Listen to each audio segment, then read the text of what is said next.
I'm Logan Crawford, and right now on the Spotlight Network, we're uncovering the courageous journey of Elena Shah, author of Self-Love. This raw and inspiring autobiography shares her personal battles with abuse, toxic relationships, and the pursuit of happiness through self-discovery, positivity, and faith. If you're ready to explore the transformative power of self-love and reliance, self-reliance, this is a compelling story that you won't want to miss. We're delighted to have this very talented author join us here today on Spotlight, and we ask viewers like you to support authors like her by subscribing to our channel and by purchasing her powerful book. The links are below this interview. Elena, thank you so much for joining me here today on Spotlight. Glad to be here. Great to have you on the show. This is a powerful book. It is raw. It's hard at times to read because, you did endure some painful situations. But I think the bottom line is you rose above them. You found a way out. You found resilience. Tell us a little bit about why you decided to share your story. Well, I was in a toxic relationship for about 10 years. It wasn't all the other person, it was both of us. I was very negative back then too. But I was going through a lot of things and I work overnight. So, and my partner was a woman. So when she would sleep, I would sit up at night just upset about stuff, fighting with her every day. And I just decided to start writing it. And for me, it became kind of like a therapy. I just started writing out my story, and it was like I was releasing all this stuff. And I never knew I was really going to be a writer or publish it. I was just having therapy for myself, basically. Yeah. Putting it down on paper made you view the situation differently, understand it in a different light. Tell us about how writing it all down helped you. Um, I got it all out of my system. It started out just me and her fights. Like I wanted to write out what was going on and just instead of yelling with her, I wanted to put it on paper and just get it out of my system. And then I ended up going back into my past and I started writing that stuff. And then Mhm. it just became a whole book, which actually Yeah. the person that told me to publish it was her, my Amazing. ex-wife. That was her Amazing. suggestion. Yeah. So after you wrote down your feelings about your relationship with this woman, you decided to end the relationship. Tell us what happened there. I had been her best friend for 10 years and we were legally married for 7. And we just never got along. We didn't have a lot of things in common. We both drank a lot. She had a past of abuse, drug abuse. And I went back to her 4 times in 10 years. And I finally realized, my life's not going anywhere. I was studying the law of attraction, but it wasn't getting better. And I finally prayed and prayed for 2 years. Please, God, let me leave her. We need to go our separate ways and both be happy alone. And finally, it just happened through a lot of prayer and a lot of faith. Yeah. It's very possible that two people love each other, want to be together, but they just don't get along. They're different people. And Yes. it's good to find that out and move on with your life. And it sounds like that's what you did. Faith was very important to you in your journey. Tell us a little bit about that. Well, I've studied law of attraction for over 20 years. And I've studied people like Bob Proctor, Esther Hicks, um, even Joel Olston. And I knew that my thoughts were creating my reality. So being around her was just really negative for me. And no matter how much I tried to be positive, I just couldn't do it. And so I had no one else. I don't have a lot of friends in my life. I have my mother, she's my best friend.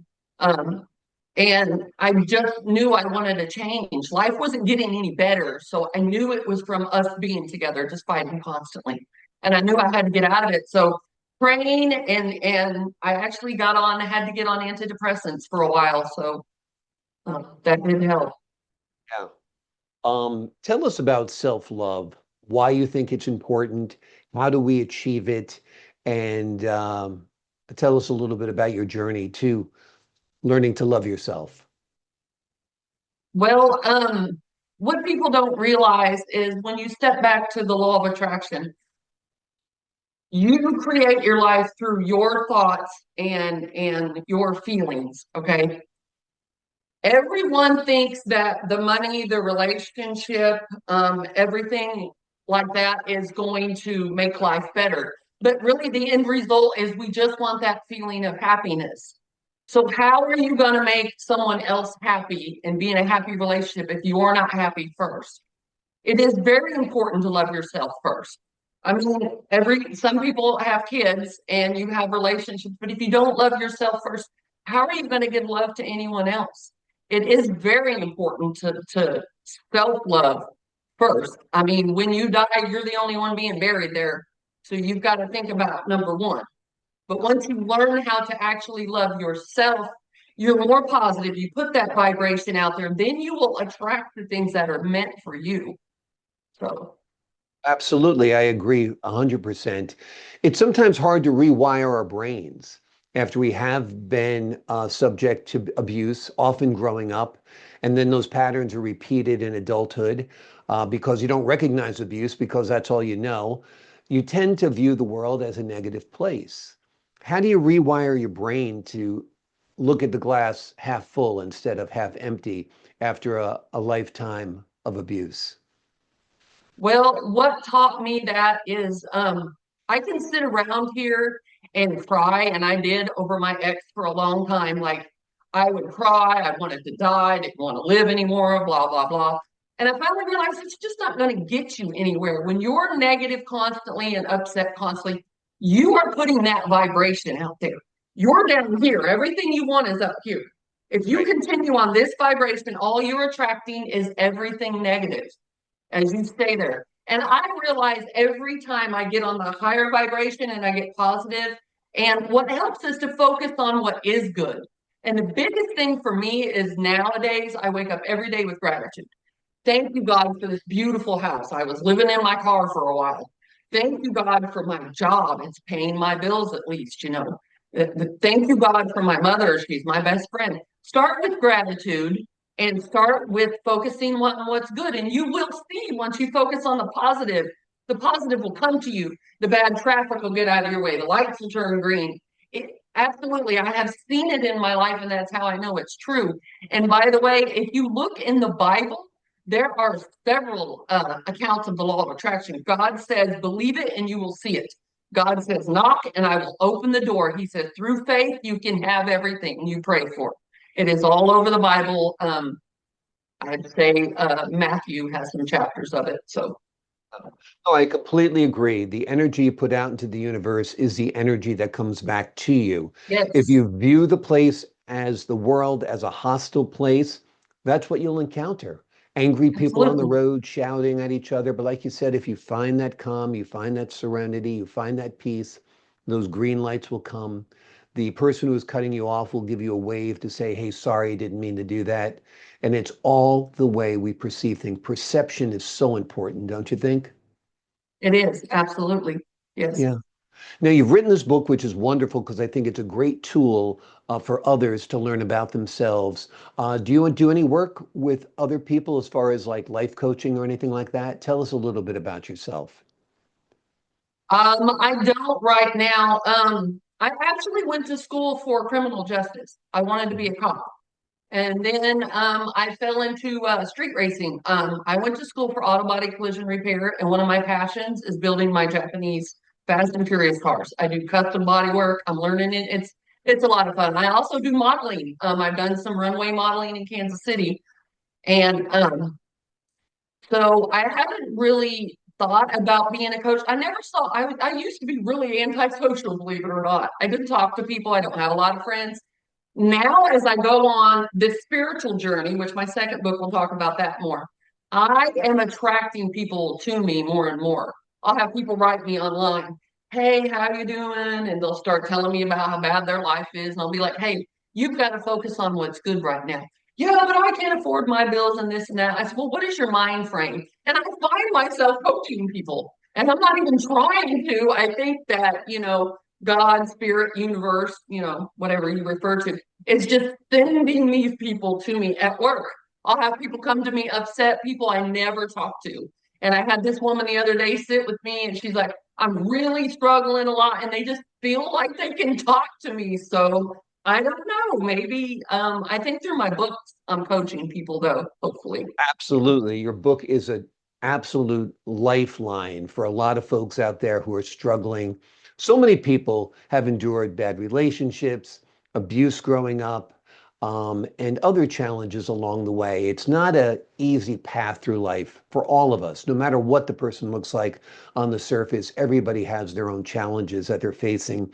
And I think this book is such a useful tool in finding resilience and self-reliance, and of course, ultimately, self-love. You mentioned the second book. Tell us a little bit about that.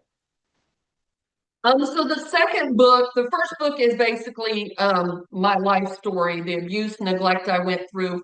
And I am going to do more books, elaborate more on my childhood, my teenage years. I was a dancer for a while. That totally gave me confidence for my life. And that is where my confidence comes from, actually. So I don't regret all of it.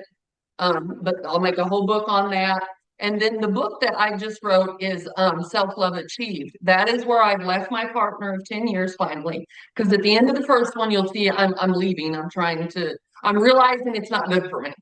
So the first one I left, I kind of partied around with this friends with benefits things for a minute, and I'm pretty explicit in some of that because that is just my mom.